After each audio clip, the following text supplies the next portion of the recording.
여러분 안녕히 주무셨습니까? 누구보다 발빠르고 생생한 글로벌 이슈 전해드립니다. 글로벌 식스 이혜림입니다.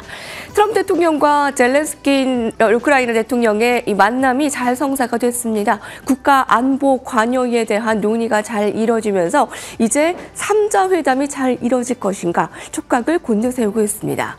뉴욕 증시는 잭슨홀 미팅을 앞두고 좀 눈치 보기가 강했는데요. 오늘 하루 종일 보합권에서 횡보하는 움직임을 보였습니다.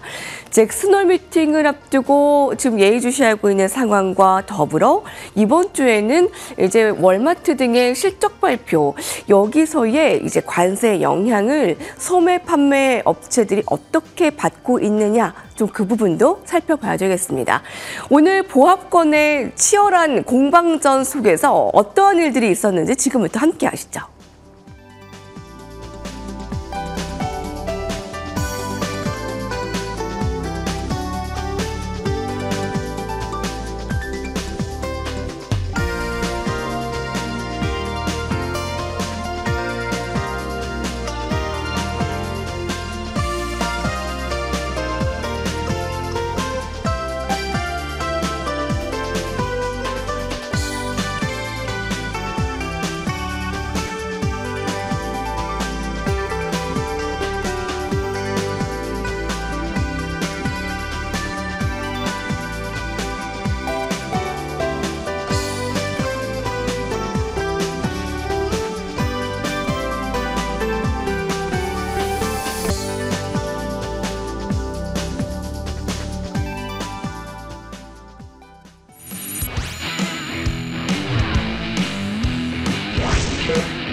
글로벌 비트 시간입니다.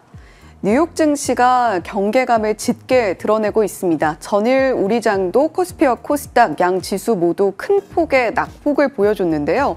잭슨홀 미팅을 앞두고 9월 인하에 베팅하고 있는 투자자들은 여전히 80%가 넘어가고 있습니다만 과도하게 기대감을 반영하고 있는 것이다라는 목소리도 짙게 깔리고 있습니다.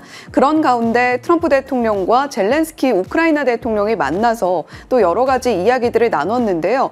결국에 이 흐름을 쥐고 있는 것은 푸틴 러시아 대통령이 될 것이다, 이런 분석들도 나오고 있습니다. 3자 회담이 이루어지는 자리에서 과연 미국이 그리고 우크라이나가 원하는 평화협정을 이끌어낼 수 있을지도 관전 포인트가 되겠죠. 간밤 미국 증시는 바로 그 정상회담 내용에 주목하면서 방향성을 탐색하는 흐름들을 보였고요. 그리고 말씀 주셨던 여러 가지 대내외 변수들이 자리하고 있는 주간이다 보니까 경계감이 짙은 분위기였습니다. 자세한 시장 상황 지금부터 확인해 보시죠. 일단 3대 지수는 보합권에서 혼조세로 거래를 마쳤습니다. 나스닥 지수가 유일하게 아주 소폭의 상승부를 켜냈고요. 다우와 S&P 500 지수 역시 장중 내내 등락을 거듭하다가 결국에는 소폭의 약세권에서 거래를 마쳤습니다. 간밤 트럼프 대통령 그리고 우크라이나의 젤렌스키 대통령이 정상회담을 가졌습니다. 다소 훈훈한 분위기 속에서 회담이 진행됐던 것으로 보여지는데요. 끝나고 나서 트럼프 대통령이 취재진과 함께 나눴던 질의응답이 있습니다. 여기서 나온 발언 내용 영상으로 함께 보시죠. For all of the wonderful things that took place today, we've had a very successful day thus far. Important discussions as we work to end the killing and stop the war in Ukraine. We're all working for the same goal, very simple goal. We want to stop the killing, get this settled. I've just had the honor of being with President Zelensky and all of the discussions that we've had. We covered a lot of territory, and I spoke indirectly with President Putin today. We're going to call President Putin right after this meeting. I'm sure we're going to have a solid meeting, good meeting, maybe a great meeting, and we're going to try and work out a trilat after that and see if we can get it finished.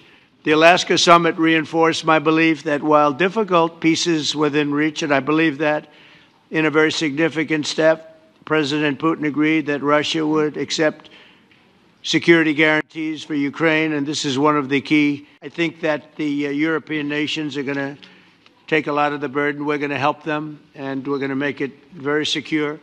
We also need to discuss the possible exchanges of territory, taking into consideration the current line of contact. All of us would obviously prefer an immediate ceasefire while we work on a lasting peace, and maybe something like that could happen. As of this moment, it's not happening, but I believe a peace agreement at the end of all of this is something that's very attainable, and it can be done in the near future. 젤렌스키 대통령은 3자 회담에 대해서 열린 자세를 보였고요. 트럼프 대통령은 이어서 전쟁의 평화 합의가 가능하다는 발언을 내놓기도 했습니다. 회담 이후 러시아 푸틴 대통령과의 전화통화 역시 예정되어 있다는 소식이 들려왔는데요. 전반적으로 금융시장, 지수의 움직임도 제한적이었고 유가, 달러, 그리고 금리까지도 금융시장의 반응은 제한적이었습니다. 전체적으로 오늘 내용을 소화하면서 잘 버텨냈다라고 평가를 해볼 수가 있겠고요. 어찌됐든 분위기 자체가 좀 훈훈했다 보니까 대러시아에 대한 제재는 완화될 거라는 기대감이 부각되면서 국제 유가는 그래도 오름세를 나타냅니다. WTI 기준으로 1% 가까운 반등 흐름을 가져가죠. 그런 가운데 지금 매크로 경기에 대한 우려감이 나오고 있다라는 점도 지수의 상방을 좀 제한하고 있습니다. 간밤에는 JP모건 측에서 의견을 냈는데요. 최근 매크로 지표가 예상보다 더 부진하게 나왔는데 이에 반해 주가는 여전히 골디락스 시나리오의 수준을 반영하고 있다는 것이죠. 만약에 앞으로 매크로 지표 약세, 특히 노동시장 데이터가 계속적으로 부진하게 나온다면 S&P 500 지수의 조정이 불가피할 것이고 최대 5,800포인트까지 떨어질 수 있다라는 경고를 내놨습니다. 다만 장기적으로는 여전히 강세 비율을 견지하고 있습니다. 만약에 조정이 나온다면 이것을 매수의 기회로 삼아봐도 좋다라는 조언이었습니다. 어찌됐든 일부 매크로 우려감이 작용하고 있다 보니까 리스크 테이킹 심리가 좀 약화되면서 대표적인 위험 자산인 비트코인 가격이 1% 이상 뒷걸음질 치고 있다는 것이 오늘의 특징이기도 하고요. 또 이번 주에 여러 유통업체들의 실적 발표도 포진이 되어 있죠. 만약 기업들이 현재 관세와 인플레이션 부담감을 생각보다 크게 느끼고 있다라는 것이 자명해진다면 미국의 소비, 이어서 경기에 대한 우려감을 부추기면서 증시의 상방이 추가적으로 제한되는 그런 시나리오가 생겨날 수도 있겠습니다. 히트맵을 열어서 전반적인 섹터와 종목의 분위기도 확인해 보시죠. 오늘 빅테크주들은 전반적으로 혼조권에서 거래를 마친 가운데 테슬라가 1.4%의 반등으로 가장 강력한 상승률을 보여줬고요. 엔비디아는 0.8%의 제한적인 움직임 나타냈습니다. 엔비디아는 모건 스탠리가 강력한 수요와 공급 개선이 이루어지고 있다라면서 목표 주가를 소폭 상향 조정한 점 긍정적이었고요. 그런가 하면 AI 소프트웨어 종목 가운데서는 팔란티어가 나흘 연속 하락세를 그려가고 있습니다. 올 들어 주가가 130% 이상 급등을 했고 기대감을 먹고 많이 올랐지만 이제는 실제로 그를 증명해주는, 입증해주는 실적으로 증명을 해야 될 때다. 이런 시험대 위에 올라와 있다라는 평가입니다. 메타가 그나마 오늘 낙폭이 가장 깊었습니다. 2.3%대의 마이너스권이었는데 공화당의 상원 의원이 이 메타의 아동 대상 AI 챗봇 정책에 대한 조사에 착수했다라는 소식이 부담으로 작용했고요. 그 밖에 리테일 쪽으로 와서는 오늘 스타벅스의 이 주가가 2%대 반등하는 움직임 나타났습니다. 북미 지역 전역에서 임직원의 임금을 2%가량 인상한다라는 소식이 들려옴에 따라 주가도 탄력을 받아갔고요. 그리고 이번 주 수요일 실적 발표를 앞두고 있는 타겟, 실적 기대감 가운데서 2% 가까이 뛰어오르는 모습 연출이 됐습니다. 주요 종목들의 이슈 묶어서 확인해 봅니다. 먼저 인텔입니다. 사실 어제까지만 해도 미국 정부가 인텔의 지분 10%를 확보한다라는 소식이 들려왔죠. 그러면서 인텔의 주가도 급등하는 양상이 나타났는데 오늘 블룸버그의 보도를 통해서 조금 더 디테일한 내용이 전해졌습니다. 기존의 칩스법을 통해서 미국 정부가 인텔에 지원하려던 자금, 그 자금이 지분 형태로 전환된다라는 사실이 드러난 거죠. 인텔은 기존에 총 109억 달러 규모의 보조금을 받기로 되어 있었는데 인텔의 현재 시가총액이 1,070억 달러 정도 되니까 10%면 대략 딱 그 보조금에 부합하는 수준이 되는 겁니다. 어찌 보면 추가적인 정부의 지원은 없는 거나 다를 바가 없다, 이런 해석이 등장하면서 간밤 인텔의 주가는 어제의 상승분을 대부분 반납하는 움직임이 나타났거든요. 3.7% 하락하면서 23.6달러 선의 종가를 형성했고요. 다음으로는 팔로알토 네트워크스 사이버 보안 기업이죠. 오늘 마감 후에 실적을 발표한 종목입니다. 실적 결과 함께 확인해 보시죠. 매출액이 전년 동기 대비 16% 급증하면서 25억 4천만 달러, 시장의 컨센서스를 웃돌았고요. EPS는 95센트로 역시나 더블 비트를 기록했습니다. 카테고리별로 봤을 때에는 차세대 보안 매출이 32% 급증하면서 전체적인 호실적을 견인했다라고 볼 수가 있겠습니다.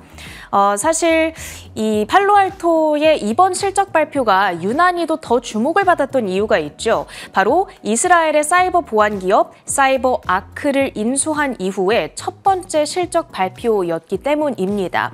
사이버 보안 업계 안에서 최대 규모의 M&A 가운데 하나였죠. 그런 만큼 AI 기반 보안 기술을 더욱 확충할 거라는 기대감이 있었고, 이를 토대로 얼마나 더 좋은 혹은 개선된 실적을 발표할 것인가, 이 부분에 투자자들의 이목이 쏠리고 있었습니다. 그런데 실제로 전분기 실적 자체가 상당히 개선된 모습을 보여줬을 뿐만 아니라 2026년도 전체 매출 가이던스 밴드도 시장의 예상치보다 더 웃도는 수준으로 제시를 했죠. 이런 부분들 전반적으로 현재 좋은 평가를 받아가고 있습니다. 실적 발표 직후 애프터마켓에서 급등으로 직행, 현재는 5%대의 플러스권에서 움직이고 있죠. 185달러 선에 거래되고 있습니다. 다음 종목으로는 반도체 섹터를 좀 전반적으로 살펴보려고 하는데, 간밤 이런 이슈가 있었죠. 중국 정부가 이 트럼프의 반도체 고율 관세 그리고 제재에 대응하기 위해서 자국 내 반도체 생산을 본격 추진한다, 혹은 반도체 자립을 추진한다라는 소식입니다. 이 공공 데이터 센터 칩의 절반 이상은 반드시 국산 제품으로 조달하게끔 의무화한다라는 건데요. 이런 규정은 사실 이미 상해시에서 작년부터 추진이 되어 왔습니다. 그런데 이 정책을 이제는 국가 전체 단위로 확대한다라는 방침이 되겠고요. 이 소식을 소화하면서 사실 장 초반까지만 하더라도 반도체주들이 대부분 혼조세를 보이고 있었습니다. 약간의 흔들림이 나타나기도 했었는데, 이 다음 장 확인해 보신다면 이미 알려진 재료였다라는 부분, 거기에다가 최근 반도체주들이 약간의 하락을 보였다 보니까 여기에 대한 되돌림도 일부 작용을 하면서 엔비디아의 주가 0.9%까지 플러스권을 확대했고요. 마벨 그리고 퀄컴 등의 종목들 역시 0.7% 안팎의 플러스권 움직임을 보여줬습니다. 그런 반면에 브로드컴이라든지 텍사스 인스트루먼트 등의 종목들은 약세 흐름을 벗어나지 못했다는 점도 체킹이 되고 있네요. 다음으로 이슈가 있었던 종목들 들여다봅니다. 태양광 섹터, 어제에 이어서 오늘도 급등 흐름을 이어갔습니다. 지난 금요일이었죠. 정부의 세제 혜택 개정안이 확정이 됐습니다. 시장에서는 그래도 당초 예상했던 것보다는 완화된 조치다, 이런 해석이 등장하고 있고요. 이 변경된 내용에 따르면 태양광 혹은 풍력 기업들은 이 단순히 자금이 우리가 충분합니다라는 것을 보여주는 것뿐만이 아니라 거기에다가 물리적 공사를 완료해야지만 세제 혜택을 받을 수가 있게 됩니다. 업계에서는 사실 즉각적으로 반발이 나왔거든요. 그런데 월가 아이비들 입장에서는 이게 그래도 나쁘지 않은 조치다, 이런 평가들이 잇따르고 있고요. 실제로 태양광 섹터에 대한 투자 의견 상향 조정 움직임이 나오기도 했습니다. 이에 따라서 어제 30% 폭등했던 썬런의 주가가 오늘도 11%대의 추가적인 시세를 가져가고요. 어제 10%대 급등했던 퍼스트솔라 역시 오늘도 9.69%의 강세 흐름을 가져갔습니다. 다음으로는 테라울프 확인해 봅니다. 비트코인 채굴 기업이었다가 이제는 AI 인프라 제공업체로 업체로 전환 중인 업체에 해당하는데요. 현재 테라울프가 뉴욕 서부에 짓고 있는 레이크 마리너 데이터 센터, 앞으로 미국 내 최대 규모의 데이터 센터가 될 예정입니다. 간밤 주가를 움직였던 이슈는 이겁니다. 구글이 기존의 테라울프 지분을 8% 홀딩하기로 되어 있었는데 그 규모를 14%까지 늘리겠다라고 발표를 한 겁니다. 구글이 이렇게 지원을 확대한다라는 것은 AI 업계 내에서 테라울프의 신뢰도를 높여주는 것이다. 이런 시그널로도 해석이 되고 있죠. 주가는 4.6% 점프하면서 9.4달러 선에 근접해가고 있습니다. 다음으로는 노보노디스크 이슈도 확인해 보시죠. 미국 FDA가 지난주에 이 위고비를 지방 간염 치료 목적으로 사용하는 것을 승인했습니다. 오늘 이 이슈를 소화하면서 주가 반응 긍정적이었고요.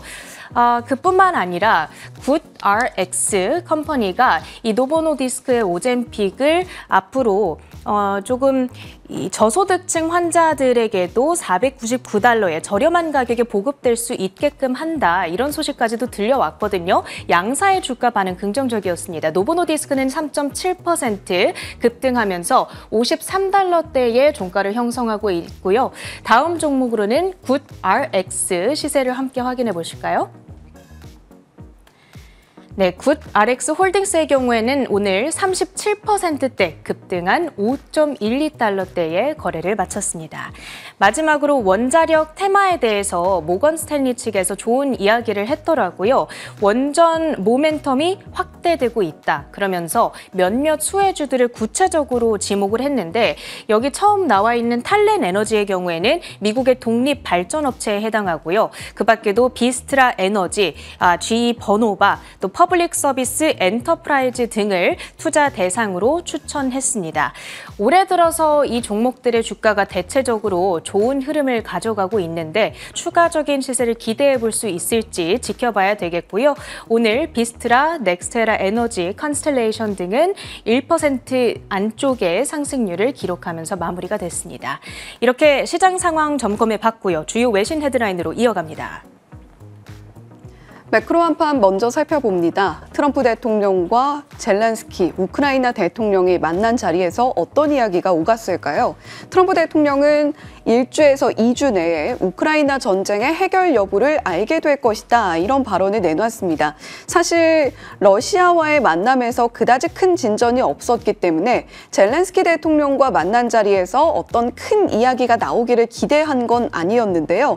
한 주에서 2주 동안은 계속해서 러시아와 우크라이나 종전 협상과 관련된 이야기들이 쏟아질 가능성이 높아지고 있음을 알 수가 있습니다. 자, 그런 가운데 웰스파고에서는 S&P 500의 연말 목표치를 상향 조정하는 모습을 보여줬는데요. 관세와 관련해서 지금 현재 미국의 물가로 반영되는 부분들이 생각보다는 크지 않다라는 부분을 반영하면서 기존의 5,900에서 6,100포인트 선으로 제시하던 것을 조금 더 올려 잡아서 6,400포인트로 상향 조정하는 모습을 보여줬습니다. 자, 그런 가운데 재무부는 청정에너지 세액공제를 5% 투자 요건을 폐지한다라는 소식이 들려오면서 전 금요일장에서도 태양광 관련주들이 급등하는 모습을 보여줬었죠. 월요일장에서도 역시 마찬가지였고요. 여기에 더해서 풍력 관련주들도 함께 자극받아가는 모습 한때 보여줬습니다. 자, 미국의 주택 심리는 여전히 좋지 않습니다. 주택 시장 지수가 32로 나타났는데요. 2022년 12월 이후에 최저 수준을 기록하고 있다라는 분석입니다. 자, 그런 가운데 우크라이나 전쟁과 관련한 종전 협상이 오리무중 상황이 계속해서 전개가 되면서 WTI 원유 선물은 1% 가까운 오름폭 63.42달러의 거래를 마치는 모습을 보여줬죠. 자, 트럼프 대통령과 젤렌스키 대통령 사이에서 어떤 이야기가 오갔는지 조금 더 자세하게 들여다보겠습니다. 자, 일단은 푸틴 대통령까지 이 자리에 껴야만 뭔가 의미 있는 진전이 있을 것 같죠. 트럼프 대통령은 장기적인 평화를 논의할 것이다. 그러니까 어떤 단기적인 이슈에 일희일비하지 않을 것이다라는 이야기를 전하고 있는 건데요. 우크라이나 안보 관련해서 미국이 지원할 가능성을 내비치기도 했습니다. 이 부분은 러시아가 조금 민감하게 반응할 수 있는 부분이기 때문에 푸틴 대통령이 3자 회담에서 관련해 어떤 발언을 내놓을지가 쟁점이 되겠고요. 휴전이 아니라 우리가 지금 생각하고 있는 부분은 평화협정이다라는 이야기는 지금 현재 트럼프 행정부 내에서 어떤 하나의 기조로 가져가고 있는 듯한 분위기입니다. 나토에서 5조 달러 수준의 안보 보장을 할 것이다라는 이야기를 함께 전하기도 했는데요. 이 부분이 앞으로 3자 회담에서의 주요한 쟁점이 되겠죠. 우크라이나에 미국 군사 주둔이 이루어지는가, 이 부분은 러시아로서 굉장히 민감하게 반응할 수밖에 없는 부분이 되겠고요. 만약에 러시아가 우크라이나 영토를 일부 가져가게 되더라도 미국이 우크라이나에 주둔하게 된다면 상당히 불편한 동거가 이루어질 수 있다는 것이 그 근거입니다. 자, 일단 젤렌스키 대통령은 영토 등 모든 민감한 사안은 3자 회담에서 논의할 것이다, 이런 이야기를 했는데요. 트럼프 대통령이 어느 정도 나토에 대한 군사 지원, 미국의 우크라이나 주둔 가능성을 언급한 것에 대해서는 상당히 좀 만족스러워하는 듯한 분위기가 감지되기도 했죠. 자, 트럼프 대통령과 젤렌스키 대통령의 이야기를 저희가 살펴봤다면 그 다음으로 시장이 주목하고 있는 가장 큰 이슈, 잭슨홀 미팅에서 과연 9월 인하와 관련해서 앞으로의 금리 정책과 관련해서 파월 의장이 어떤 이야기를 내놓을 것인가에 대한 여러 가지 이야기들이 오가고 있다는 점일 겁니다. 잭슨홀 미팅에 대한 경계감이 재차 높아지고 있는 듯한 분위기인데요. 모건 스탠리에서는 잭슨홀 미팅에서 매파적 기조를 보여주지 않을까, 이런 예상치를 내놓고 있다라고 말을 했습니다. 7월은 관세 압력이 크지 않아도 서비스 물가가 상당히 견고하게 나타났는데 이 서비스 물가가 오히려 굉장히 끈적하기 때문에 잡기가 어려운 측면이 있다라고 분석하고 있고요. 시장이 이미 9월 인하 베팅에 좀 지나치게 베팅하고 있는 것이 아닌가라는 관점을 제시하고 있습니다. 자, 그 가운데에서 연준 내에 발언의 기조가 크게 바뀌었는가 하고 들여다보니까요. 비둘기파적인 관점을 보여주고 있는 총재는 메리 데일리 총재가 있겠고요. 중립적인 의견을 전하고 있는 총재로는 라파엘 보스틱 총재, 토마스 바켄 총재가 있겠습니다. 자, 그런데 여전히 매파적인 기조를 유지하면서 신중론을 고수하고 있는 총재들이 많다라는 점에서 모건 스탠리에서는 매파적인 기조가 이번 잭슨홀 미팅에서 감지될 수 있다라고 경고의 메시지를 내고 있는 것이죠. 자, 그렇다면 모건 스탠리의 입장을 살펴봤는데 투자자들은 여전히 80%가 넘게 금리 인하 쪽에 베팅을 하고 있습니다. 지난주만 해도 좀 고용 충격이 크게 나타나면서 97%까지도 9월 25bp 인하에 베팅하는 모습을 보여줬는데요. 현재는 그보다 조금 낮은 80% 안팎의 수준을 보여주고 있습니다. 시장의 9월 베팅은 여전히 높은 수준이다라고 보여지고 있는데요. 잭슨홀 미팅을 전후로 해서 시장 반응이 어떻게 나타났는가 데이터를 좀 들여다보겠습니다. 최근 데이터를 살펴보면요. 국채금리 수익률인데요. 파란 색깔 바가 10년물 국채금리가 되겠고 검정 색깔 바가 연준의 발언 이후에 2년물 국채금리 수익률의 변화 추이라고 보시면 되겠습니다. 지난해에는 2년물 국채금리 수익률이 연준의 발언에 따라서 굉장히 크게 내리면서 시장에 좀 상승으로 작용하는 영향을 보여줬는데 연준 발언에 조금 더 국채금리가 조정을 받는다라고 한다면 시장은 상승 압력을 받게 되겠죠. 자, 이번에는 과연 어떤 흐름이 나오게 될지 조금 유심히 좀 지켜볼 필요가 있다라는 분석이 나옵니다. 자, 그런 가운데 월가의 2025 주식시장 전망 변화, 웰스파고를 중심으로 좀 살펴보면 좋겠는데요. 앞서서 전해드렸던 것처럼 기존에 5,900에서 6,100포인트로 제시하던 것을 6,300에서 6,500포인트로 제시를 하고 있습니다. 중간값이 6,400포인트가 되는 것이겠고요. 앞서서 모건 스탠리가 잭슨홀 미팅에서 7월에 생각보다 관세 영향이 적게 물가에 반영됐다라고 평가한 것과 동일한 이유로 웰스파고는 목표치를 상향 조정했다는 것이 특징적입니다. 지금 현재 월가에서 가장 높은 목표치를 제시하고 있는 것은 오펜하이머의 존 스톨츠푸스 전략가가 되겠고요. 가장 낮은 5,600포인트의 목표가를 제시하고 있는 에버코어 IS의 줄리안 에마뉴엘 전략가가 있습니다. 에마뉴엘 전략가의 발언을 좀 빌려오면 지금 현재 7에서 15%가량 하락 가능성에 대비할 필요가 있다라고 이야기를 하고 있는데요. 그럼에도 불구하고 월가의 평균 목표치는 6,400포인트 조금 못 미치는 수준이고요. 중간값은 6,500포인트에 형성이 되어 있다는 점도 참고해 보시면 좋겠습니다. 자, 첫 번째 헤드라인은 팔란티어 소식으로 준비했는데요. 시트론 리서치에서 팔런티어의 적정 주가가 $40다 이런 이야기를 내놓았습니다. 어떤 분석 근거에 의한 것인지 첫 번째 헤드라인으로 바로 함께 살펴보시죠. 팔란티어 테크놀로지 주가가 시트론 리서치가 두 번째로 회사 가치 평가에 대해 신중한 입장을 표명한 이후 월요일 아침 2%가량 하락했습니다. 이러한 하락은 AI 시장이 거품에 빠져 있다고 말한 오픈 AI 샘 알트먼 CEO의 발언에 따른 것입니다. 현재 5천억 달러 규모로 평가되는 오픈 AI CEO의 이러한 평가는 AI 관련 주식 가치 평가의 지속 가능성에 대한 의문을 불러일으켰습니다. 시트론 리서치는 이전에 폭스 비즈니스에 출연하는 동안 팔란티어가 주당 40달러로 저렴해 보이기 시작할 것이라고 제안했습니다. 그러나 이제 그 가격에서도 주식이 여전히 비싸게 될 것이라고 주장하면서 그 입장을 수정했습니다. 팔란티어 간밤의 주가 흐름을 살펴보셨는데요. 1.7%가량 하락으로 마무리하는 모습이었습니다. 이전에 전해드렸던 표입니다. 8월 초에 말씀드렸던 표인데 팔란티어의 실적 발표 이전에 블룸버그 통신에서 동종 티어 업종, 소프트웨어 업종과 팔란티어의 이 적정 밸류를 비교한 그래프였습니다. 그 다음 팔란티어가 1위고요. 그 다음 차지하고 있는 기업이 클라우드 스트라이크, 데이터독, 서비스나우 수준인데 클라우드 스트라이크가 높은 밸류를 책정받고 있다라고 할지라도 팔란티어의 현재 밸류는 그의 2배가 넘어가는 상황이기는 합니다. 상당히 고밸류다라는 이야기는 시장에서 꾸준히 나왔던 이야기이기도 하죠. 자, 그렇다면 시트론 리서치가 제시하고 있는 근거는 무엇인지 일단 다음 장 이어서 살펴보겠습니다. 팔란티어의 적정 주가가 40달러다라고 이야기하고 있는 것은 오픈 AI가 5천억 달러 규모로 가치 평가를 받은 데 근거하고 있는 겁니다. 시트론 리서치에서 제시하고 있는 그림을 그대로 가지고 와봤고요. 다음 장 이어서 살펴보시면 시트론 리서치가 제시하고 있는 오픈 AI의 가치 산정과 주가 매출 비율 계산을 통해서 팔란티어 목표 주가가 40달러로 책정이 됐다라는 것이죠. 오픈 AI의 5천억 달러 기업 가치로 60억 달러 규모의 주식을 매각할 계획이라는 보도를 보고 우리가 팔란티어의 적정 주가를 산정하기 시작했다라고 이야기를 하고 있습니다. 주가 매출 비율을 계산을 했을 때 오픈 AI의 내년 예상 매출이 300억 달러에 조금 못 미치는 수준인데요. 오픈 AI의 기업 가치가 5천억 달러라면 주가 매출 비율 계산으로 따졌을 때 약 17배에 조금 못 미치는 주가 매출 비율이 나타난다라고 이야기를 하고 있습니다. 자, 이러한 17배의 주가 매출 비율을 산정을 해서 팔란티어의 주가를 산정을 해봐도 40달러가 적정 수준이다라고 이야기를 하고 있는 것이죠. 결정적으로 오픈 AI와 팔란티어가 가지고 있는 정체성의 아이덴티티의 차이점에 집중을 하고 있습니다.